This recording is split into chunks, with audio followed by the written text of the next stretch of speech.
नमस्कार दोस्तों, आज मैं आपको ज्येष्ठ मास के तीसरे मंगलवार व्रत की कथा सुनाने जा रही हूँ। प्रेम से बोली हनुमान जी की जय हो। एक ब्राह्मण दंपत्ति के कोई संतान न हुई थी, जिसके कारण पति पत्नी दुखी रहते थे। वह ब्राह्मण हनुमान जी की पूजा हेतु वन में चला जाता। वह पूजा के साथ महावीर जी से एक पुत्र की कामना प्रकट किया करता था। घर पर उसकी पत्नी मंगलवार का व्रत पुत्र की प्राप्ति के लिए किया करती। मंगल के दिन व्रत के अंत में भोजन बनाकर हनुमान जी को भोग लगाने के बाद स्वयं भोजन ग्रहण करती थी। एक बार कोई व्रत आ गया, जिसके कारण ब्राह्मणी भोजन न बना सकी। तब हनुमान जी को भोग भी नहीं लगाया। वह अपने मन में ऐसा प्रण करके सो गई कि अब अगले मंगलवार को हनुमान जी को भोग लगाकर अन्न ग्रहण करूंगी। वह भूखी प्यासी 6 दिन पड़ी रही। मंगलवार के दिन तो उसे मूर्छा आ गई। तब हनुमान जी उसकी लगन और निष्ठा को देखकर प्रसन्न हो गए। उन्होंने उसे दर्शन दिए और कहे, मैं तुमसे अति प्रसन्न हूँ। मैं तुमको एक सुंदर बालक देता हूँ, जो तेरी बहुत ही सेवा करेगा। हनुमान जी मंगलवार को बाल रूप में उसको दर्शन देकर अंतर ध्यान हो गए। सुंदर बालक पाकर ब्राह्मणी अति प्रसन्न हुई। ब्राह्मणी ने बालक का नाम मंगल रखा। कुछ समय पश्चात ब्राह्मण वन से लौटकर आया। प्रश्नचित सुंदर बालक घर में क्रीड़ा करते देखकर वह ब्राह्मण पत्नी से बोला, यह बालक कौन है? पत्नी ने कहा, मंगलवार के व्रत से प्रसन्न हो हनुमान जी ने दर्शन दे मुझे बालक दिया है। पत्नी की बात छल से भरी जान उसने सोचा, यह उल्टा बेविचारणी अपनी कलुषता छिपाने के लिए बात बना रही है। एक दिन उसका पति कुएं पर पानी भरने चला तो पत्नी ने कहा कि मंगल को भी साथ ले जाओ। वह मंगल को साथ ले चला और उसको कुएं में डालकर वापस पानी भरकर घर आया तो पत्नी ने पूछा कि मंगल कहाँ है। तभी मंगल मुस्कुराता हुआ घर में आ गया। उसको देख ब्राह्मण आश्चर्यचकित हुआ। रात्रि में उसके पति से हनुमान जी ने सपने में कहा, यह बालक मैंने दिया है, तुम पत्नी को उल्टा क्यों कहते हो? पति यह जानकर हर्षित हुआ। फिर पति पत्नी मंगल का व्रत रख अपना जीवन आनंद पूर्वक व्यतीत करने लगे। जो मनुष्य मंगलवार व्रत कथा को पढ़ता या सुनता है और नियम से व्रत रखता है, उसके हनुमान जी की कृपा से सब कष्ट दूर होकर सर्व सुख को प्राप्त होता है। प्रेम से बोलिए मंगल देवता की जय हो, हनुमान जी की जय हो। एक बुढ़िया थी। वह मंगल देवता को अपना इष्ट देवता मानकर सदैव मंगल का व्रत रखती और मंगल देव का पूजन किया करती थी। उसका एक पुत्र था, जो मंगलवार को उत्पन्न हुआ था। इस कारण उसको मंगलिया के नाम से बुलाया करती। मंगल देव के दिन न तो घर को लिपती, न ही पृथ्वी खोदती। एक दिन मंगल देवता उसकी श्रद्धा की परीक्षा लेने के लिए उसके घर में साधु का रूप बनाकर आए और द्वार पर आवाज लगाई। बुढ़िया ने कहा, महाराज क्या आज्ञा है? साधु कहने लगा कि बहुत भूख लगी है, भोजन बनाना है। इसके लिए तू थोड़ी सी जमीन लीप दे तो तेरा पुण्य होगा। यह सुनकर बुढ़िया ने कहा, महाराज आज मंगलवार की व्रती हूँ, इसलिए मैं चौका नहीं लगा सकती। कहो तो जल का छिड़काव कर देती हूँ, उस पर भोजन बना लेना। साधु कहने लगा कि मैं गोबर से ही लिपे चौके पर खाना बनाता हूँ। बुढ़िया ने कहा, पृथ्वी लिपने के सिवाय और कोई सेवा हो तो मैं सब कुछ करने के वास्ते उद्धत हूँ। तब साधु ने कहा कि सोच समझकर उत्तर दो, जो कुछ भी मैं कहूँ सब तुमको करना होगा। बुढ़िया कहने लगे कि महाराज पृथ्वी लीपने के अलावा जो भी आज्ञा करेंगे उसका पालन अवश्य करूंगी। बुढ़िया ने ऐसे ही 3 बार वचन दे दिया। तब साधु कहने लगा कि तू अपने लड़के को बुलाकर औधा लिटा दे, मैं उसकी पीठ पर भोजन बनाऊंगा। साधु की बात सुनकर बुढ़िया चुप हो गई। तब साधु ने कहा, बुला ले लड़के को, अब सोच विचार क्यों करती है? बुढ़िया मंगलिया मंगलिया कहकर पुकारने लगी। थोड़ी देर के बाद लड़का आ गया। बुढ़िया ने कहा, जा बेटे, तुमको बाबा जी बुलाते हैं। लड़के ने बाबा जी से जाकर पूछा, क्या आज्ञा है महाराज?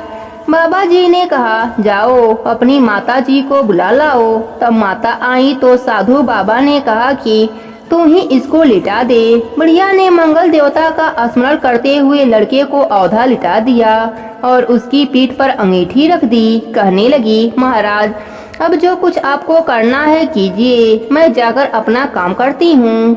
साधु ने लड़के की पीठ पर रखी हुई अंगीठी में आग जलाई और उस पर भोजन बनाया।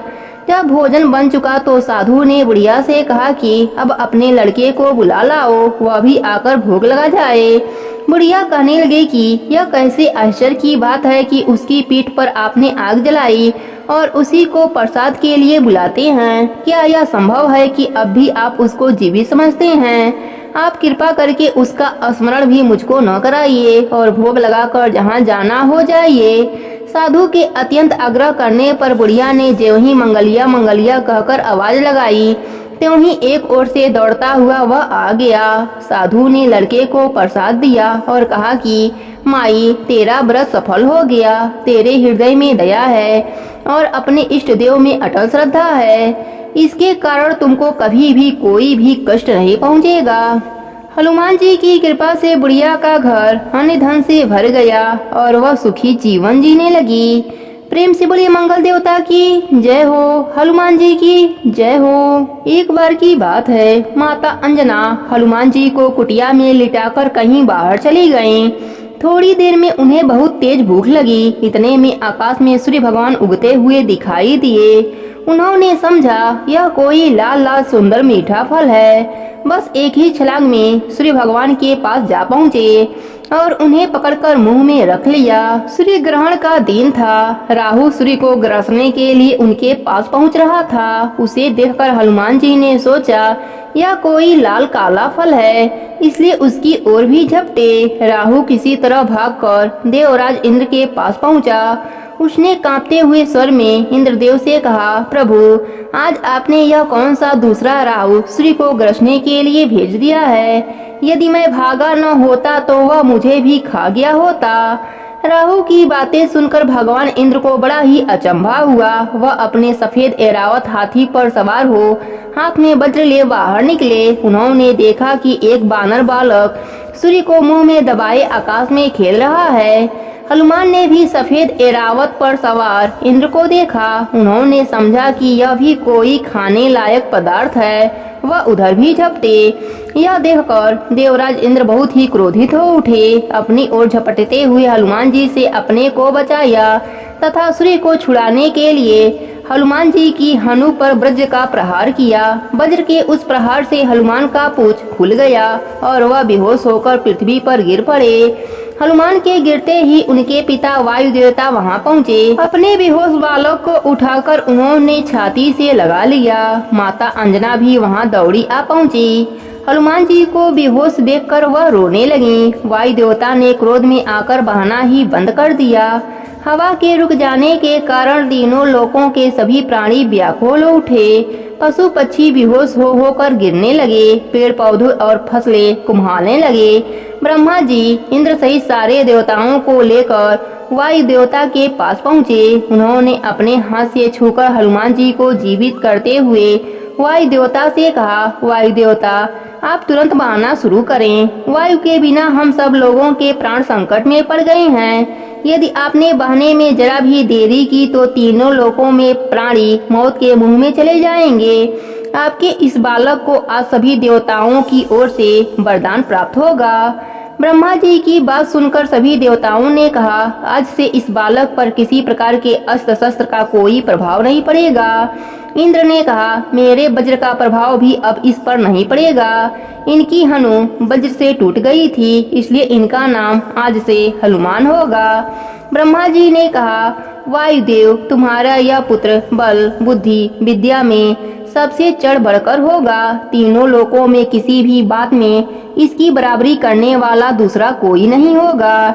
यह भगवान राम का सबसे बड़ा भक्त होगा। इसका ध्यान करते ही सबके सभी प्रकार के दुख दूर हो जाएंगे। यह मेरे ब्रह्मास्त्र के प्रभाव से सर्वथा मुक्त होगा। वरदान से प्रसन्न होकर और ब्रह्मा जी एवं देवताओं की प्रार्थना सुनकर वायुदेव ने फिर पहले की तरफ बहना शुरू कर दिया।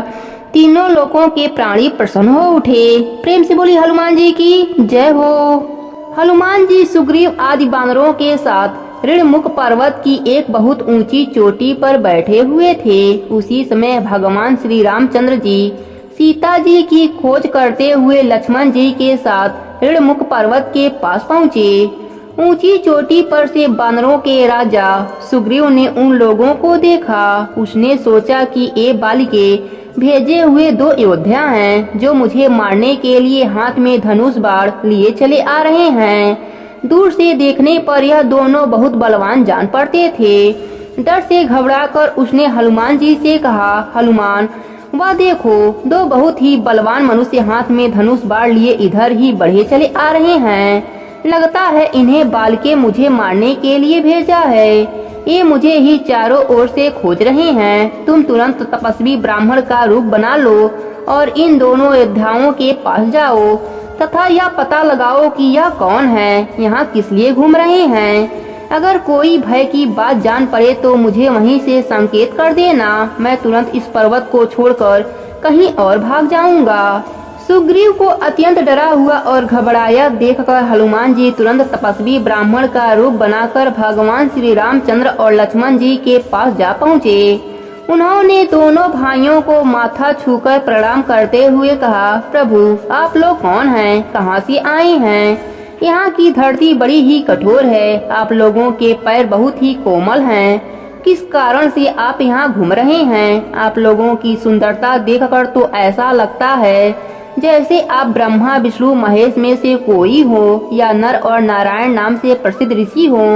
आप अपना परिचय देकर हमारा उपकार कीजिए। हनुमान जी की मन को अच्छी लगने वाली बातें सुनकर भगवान श्री रामचंद्र जी ने अपना और लक्ष्मण का परिचय देते हुए कहा कि राक्षसों ने सीता जी का हरण कर लिया है। हम उन्हें खोजते हुए चारों ओर घूम रहे हैं। हे ब्राह्मण देव, मेरा नाम राम तथा मेरे भाई का नाम लक्ष्मण है। हम अयोध्या नरेश महाराज दशरथ के पुत्र हैं। अब आप अपना परिचय दीजिए। भगवान श्री रामचंद्र की बातें सुनकर हनुमान जी ने जान लिया कि यह स्वयं भगवान ही हैं। बस वे तुरंत ही उनके चरणों पर गिर पड़े। राम ने उठाकर उन्हें गले से लगा लिया।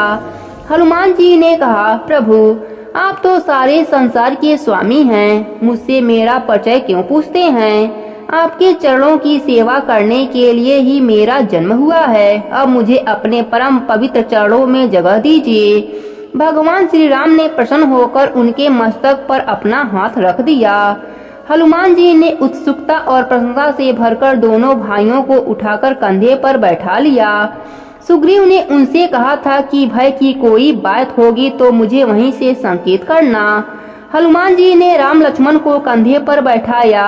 यही सुग्रीव के लिए संकेत था कि इनमें कोई भय नहीं है। उन्हें कंधे पर बैठाए हुए ही वह सुग्रीव के पास आए। उनसे सुग्रीव का परिचय कराया। भगवान ने सुग्रीव के दुख और कष्ट की सारी बातें जानी, उन्हें अपना मित्र बनाया और दुष्ट बाली को मारकर उसे किष्किंधा का राजा बना दिया। इस प्रकार हनुमान जी की सहायता से सुग्रीव का सारा दुख दूर हो गया। प्रेम से बोली हनुमान जी की जय हो। बानरों के राजा सुग्रीव की आज्ञा पाकर सारे बानर और भालू अलग अलग दिशाओं में सीता जी का पता लगाने के लिए चल पड़े। सुग्रीव ने अंगद, नल, नील, जामवंत और हनुमान जी को दक्षिण दिशा में जाकर सीता जी की खोज करने के लिए कहा। प्रस्थान करती हुई इस टोली के सबसे अंत में हनुमान जी ने आकर भगवान के चरणों पर अपना मस्तक रख कर जाने की आज्ञा मांगी। भगवान ने प्रेम से गदगद होकर उनको उठाकर अपने हृदय से लगा लिया। उन्होंने हनुमान जी के मस्तक पर अपना हाथ रखते हुए कहा, महावीर पवन पुत्र हनुमान, तुम्हारे बल, पराक्रम, शील, गुण, सदाचार और संयम की तुलना कर सकने वाला कोई नहीं है। तुम्हारा वेग अपने पिता पवन के समान है। तुम सभी प्रकार से सीता का पता लगाने में समर्थ हो। मुझे विश्वास है कि तुम अतिशीघ्र ही उनका समाचार लेकर यहाँ लौटोगे। तुम मेरी एक बात ध्यान से सुनो। सीता ने तुम्हें कभी देखा नहीं है। तुम मेरे ही सेवक और दूत हो। सीता को यह विश्वास दिलाना आवश्यक है। इसके लिए मैं तुम्हें अपनी अंगूठी देता हूँ। इस पर मेरा नाम लिखा हुआ है। सीता इसे भली भांति पहचानती है। इसे सीता को देकर मेरा सब संदेश उनसे कहना। तुम उनसे कहना कि मैं दिन रात उनका ही ध्यान करता हूँ। उनकी सुध मिलते ही मैं बिना एक पल का विलंब किए रावण को मारकर उन्हें अपने पास लाऊंगा। उनसे यह भी कहना कि मुझे इस बात की भी भली भांति पता है कि वह भी दिन रात मेरा ही ध्यान करती हैं, सदा मेरा नाम जप करती हैं। उनका मन सदा मुझ में ही लगा रहता है। मेरे वियोग से उन्हें जो अपार कष्ट है उसे भी मैं भली भांति जानता हूँ, लेकिन उन्हें इस बातों से जरा भी घबराना नहीं चाहिए। अब उनके कष्ट का समय बीत चुका है, अब शीघ्र ही उन्हें मेरा दर्शन प्राप्त होगा। मेरे परम प्रिय हनुमान, इस प्रकार तुम सब तरह से सीता को सांत्वना देकर आश्वस्त करना। भगवान श्री रामचंद्र जी की बातें सुनकर हनुमान जी उनके प्रेम में मग्न होकर आंसू बहाने लगे। उन्होंने मन में विचार किया कि आज मेरा जीवन धन्य हो गया। भगवान श्री रामचंद्र जी सारे संसार के स्वामी हैं। आज इन्होंने अपने मुख से मेरी भक्ति की सराहना और प्रशंसा की है। मुझसे अधिक भाग्यशाली और कौन हो सकता है। मन में इस प्रकार का विचार करते हुए उन्होंने प्रभु श्री रामचंद्र जी द्वारा दी गई वह मुद्रिका लेकर अपने मस्तक से लगा लिया।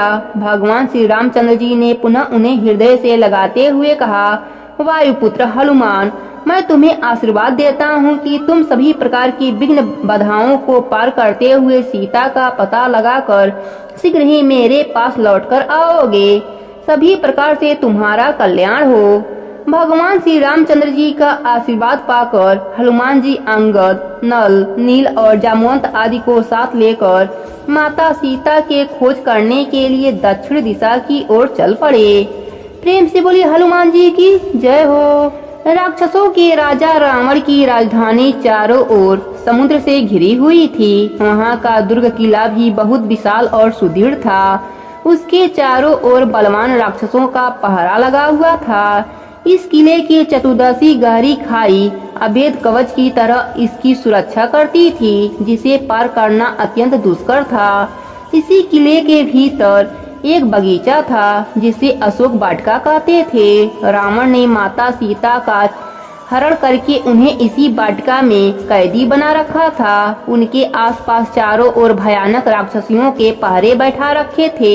ऐसी स्थिति में किसी का भी सीता जी के पास पहुंच सकना एकदम असंभव जैसा था। सबसे बड़ी समस्या समुद्र को पार करने की थी। इसकी चौड़ाई 100 योजन मील थी।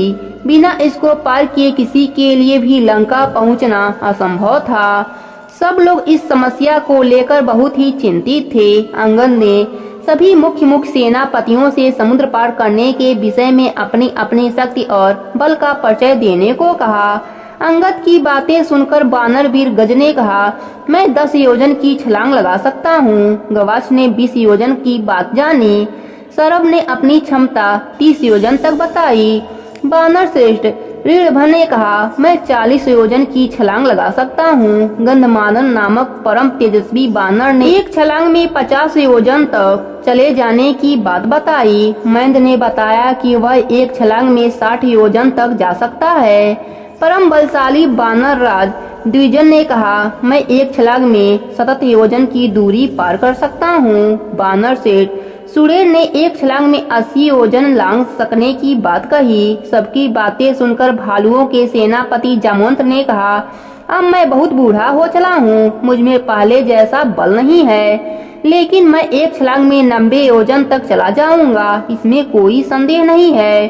अंगद ने कहा, मैं एक छलांग में 100 योजन चौड़े समुद्र को पार कर जाऊंगा, लेकिन लौटते समय भी मुझ में इतनी ही शक्ति रह पाएगी, इस बात को लेकर मेरे मन में संदेह है। अंगद की बातें सुनकर जामवंत ने कहा, बाली पुत्र अंगद, तुम युवराज और सबके स्वामी हो, तुम्हें किसी प्रकार भी कहीं भेजा नहीं जा सकता।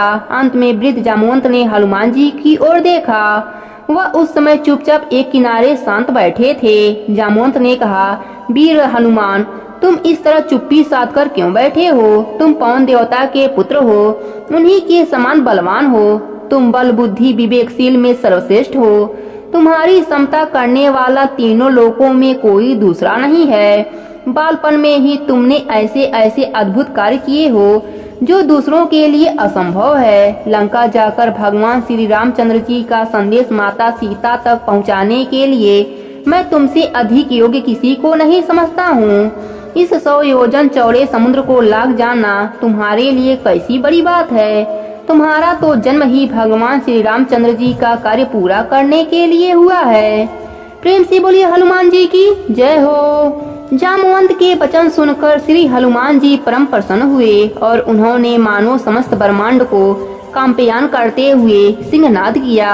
वे बानरों को संबोधित कर कहने लगे, बानरों, मैं समुद्र को लांघकर लंका को भस्म कर डालूंगा और रावण को उसके कुल सहित मारकर जानकी जी को ले आऊंगा। यदि कहो तो रावण के गले में रस्सी डालकर और लंका को त्रिकुट पर्वत सहित उखाड़कर भगवान श्री राम के चरणों में डाल दूं। हनुमान जी के वचन सुनकर जामवंत ने कहा, हे वीरों में श्रेष्ठ पवन पुत्र हनुमान, तुम्हारा शुभ हो। तुम केवल शुभ लक्षणा जानकी जी की जीती जागती देखकर ही वापस लौट आओ। हे राम भक्त, तुम्हारा कल्याण हो। बड़े बूढ़े बानर शिरोमणियों के मुख से अपनी प्रशंसा सुनकर हनुमान जी ने अपने पूंछ को बारंबार घुमाया और भगवान श्री राम के बल का स्मरण किया। हनुमान जी का रूप उस समय बड़ा ही उत्तम दिखाई पड़ रहा था। वे बानरों के बीच से उठकर खड़े हो गए। उनके संपूर्ण शरीर में रोमांच हो आया। उस अवस्था में हनुमान जी ने बड़े बूढ़े बानरों को प्रणाम करके इस प्रकार कहा, आकाश में विचरने वाले वायु देवता का मैं पुत्र हूँ। उनकी शक्ति की कोई सीमा नहीं है। उनका अवसर पुत्र होने के कारण मेरे अंदर भी उन्हीं की शक्ति है।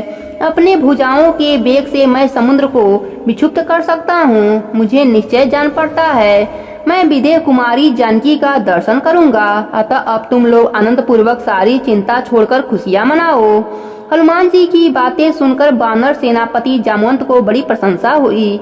बानरों का शोक जाता रहा। उन्होंने कहा कि हनुमान, ये सभी श्रेष्ठ बानर तुम्हारे कल्याण की कामना करते हैं। तुमने अपने बंधुओं का सारा शोक नष्ट कर दिया। ऋषियों के प्रसाद, वृद्ध बानरों की अनुमति तथा भगवान राम की कृपा से तुम इस महासागर को सहज ही पार कर सकोगे।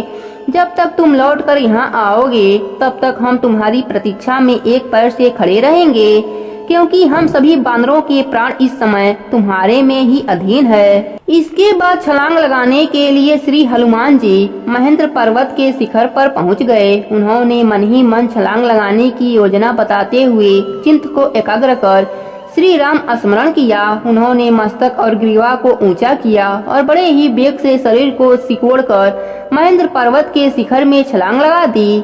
कपिवर हनुमान जी के चरणों में दबकर वह पर्वत कांप उठा और 2 घड़ी तक लगातार डगमगाता रहा। आकाश मार्ग से हनुमान जी ने बानरों से कहा कि बानरों, यदि मैं जानकी नंदनी सीता जी को नहीं देखूंगा तो इसी वेग से स्वर्ग में चला जाऊंगा। यदि मुझे स्वर्ग में भी माँ सीता के दर्शन नहीं हुए तो राक्षस राज रावण को ही बांध लाऊंगा। ऐसा कहकर हनुमान जी विघ्न बाधाओं का बिना कोई विचार किए बड़े ही वेग से दक्षिण दिशा में आगे बढ़े। हनुमान जी के वेग से टूटकर ऊपर उठे वृक्ष उनके पीछे एक मुहूर्त तक चलते रहे, जैसे राजा के पीछे राजा के सैनिक चलते हैं। प्रेम से बोली हनुमान जी की जय हो।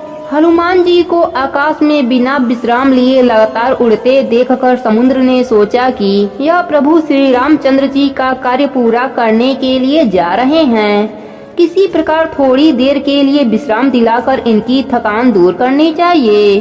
उसने अपने जल के भीतर रहने वाले मैनाक पर्वत से कहा, मैनाक, तुम थोड़ी देर के लिए ऊपर उठकर अपने चोटी पर हनुमान जी को बैठाकर उनकी थकान दूर करो। समुद्र का आदेश पाकर मैनाक प्रसन्न होकर हनुमान जी को विश्राम देने के लिए तुरंत उनके पास आ पहुंचा। उसने उनके अपनी सुंदर चोटी पर विश्राम के लिए निवेदन किया। उसकी बातें सुनकर हनुमान जी ने कहा, मैनाक, तुम्हारा कहना ठीक है, लेकिन भगवान श्री रामचंद्र जी का कार्य पूरा किए बिना मेरे लिए विश्राम करने का कोई प्रश्न ही नहीं उठता। ऐसा कहकर उन्होंने मैनाक को हाथ से छूकर प्रणाम किया और आगे चल दिए। हनुमान जी को लंका की ओर प्रस्थान करते देखकर देवताओं ने सोचा कि ये रावण जैसे बलवान राक्षस की नगरी में जा रहे हैं। इनके बल बुद्धि की विशेष परीक्षा कर लेना इस समय आवश्यक है। यह सोचकर उन्होंने नागों की माता सुरसा से कहा, देवी सुरसा, तुम हनुमान के बल बुद्धि की परीक्षा लो। देवताओं की बात सुनकर सुरसा तुरंत एक राक्षसी का रूप धारण कर हनुमान जी के सामने जा पहुंची। उसने उनका मार्ग रोकते हुए कहा, बानर वीर, देवताओं ने आज मुझे तुमको अपना आहार बनने के लिए भेजा है। उसकी बातें सुनकर हनुमान जी ने कहा, माता, इस समय मैं प्रभु श्री रामचंद्र जी के कार्य से जा रहा हूँ। उनकी कार्य पूरा करके मुझे लौट आने दो।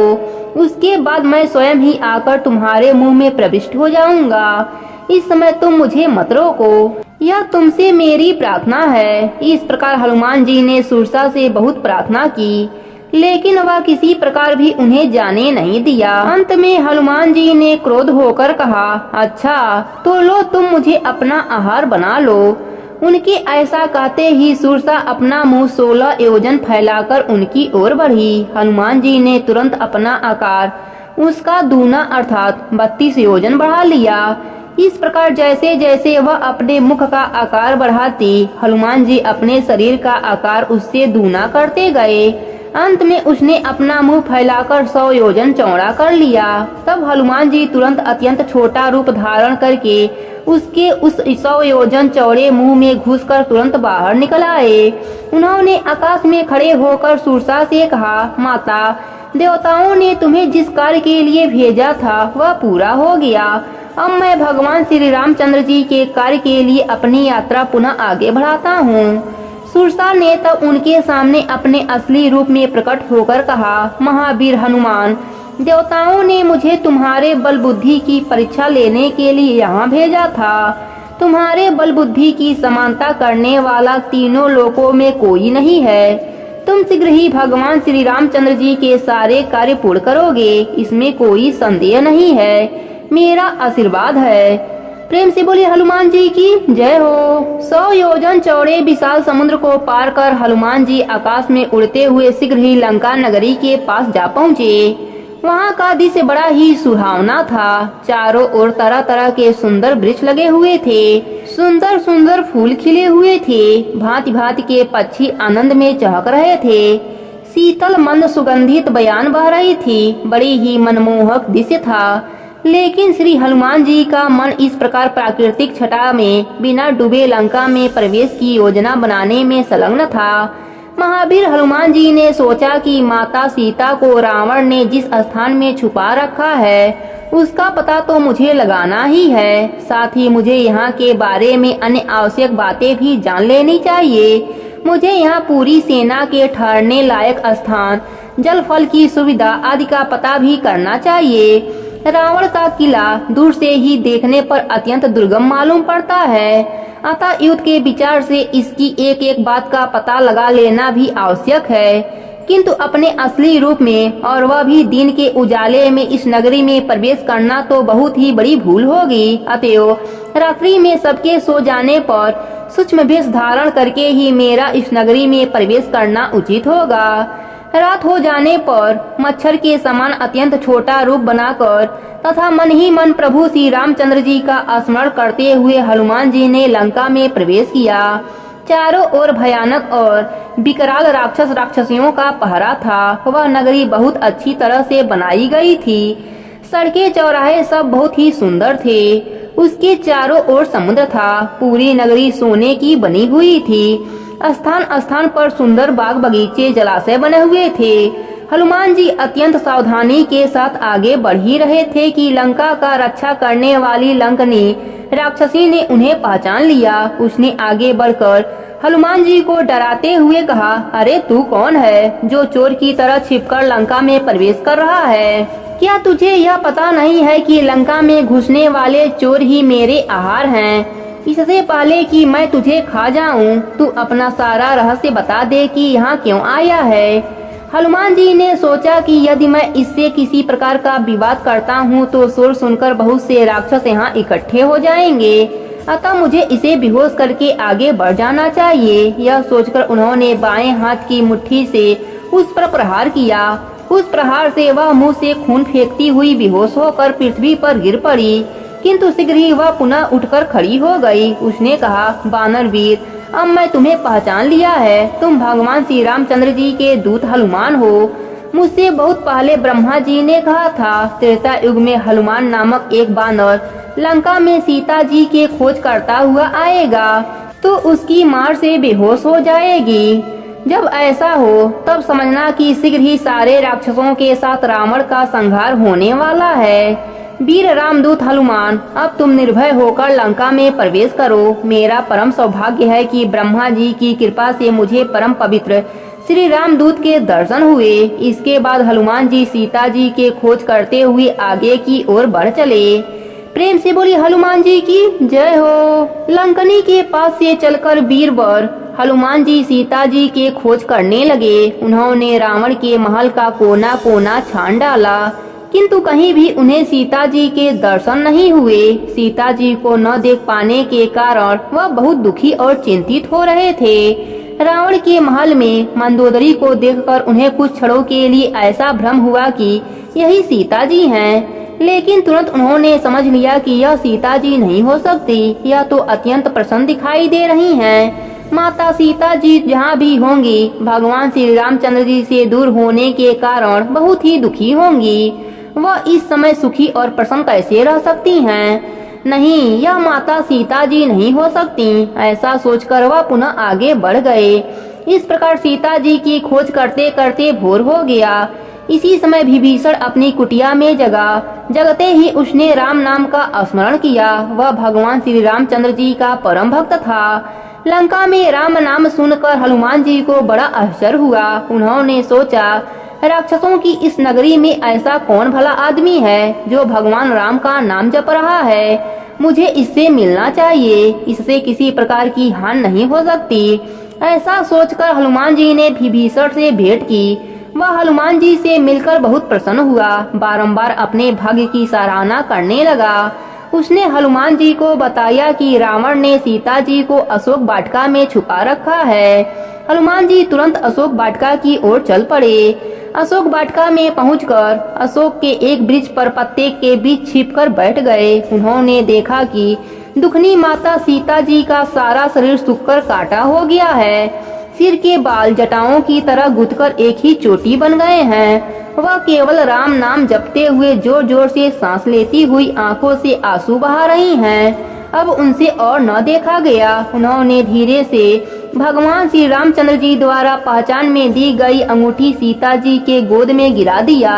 उसी के थोड़ी देर पहले सीता जी ने अशोक वृक्ष से प्रार्थना की थी कि हे वृक्ष, तुम्हारा नाम अशोक है, तुम सबका शोक दूर करते हो, कहीं से लाकर मेरे ऊपर एक अंगार गिरा दो। इस शरीर को भस्म कर मैं तत्काल शोक से छुटकारा पा जाऊं। अतः हनुमान जी द्वारा गिराई गई मुद्रिका को उन्होंने अशोक द्वारा दिया गया अंगार ही समझा। लेकिन जब उन्होंने देखा कि यह तो राम नाम लिखा हुआ मुद्रिका है जिसे प्रभु श्री रामचंद्र जी धारण किया करते थे, तब उनके आश्चर्य का ठिकाना न रहा। वे सोचने लगी, श्री रघुनाथ जी तो सर्वथा अजय हैं, उन्हें देव, असुर, दानव, मनुष्य कोई भी जीत नहीं सकता। माया के द्वारा ऐसी अंगूठी का निर्माण बिल्कुल असंभव है। इसी समय सीता जी को सांत्वना देने के लिए हनुमान जी मधुर वाणी में श्री रामचंद्र जी के गुणों का वर्णन करने लगे। आदि से अंत तक रघुनाथ जी की संपूर्ण कथा सुनाई। उनकी मधुर वाणी से श्री राम कथा की अमृत धारा निकलकर सीता जी के कानों में रस घोलने लगी। कथा के सुंदर प्रवाह से उनका संपूर्ण शोक और दुख क्षण मात्र के समाप्त हो गया। सीता जी बोली कि जिसके द्वारा सुनाई कथा ने मेरे सारे सुख हर लिए हैं, हे भाई वह प्रकट क्यों नहीं होता। प्रेम से बोली हनुमान जी की जय हो।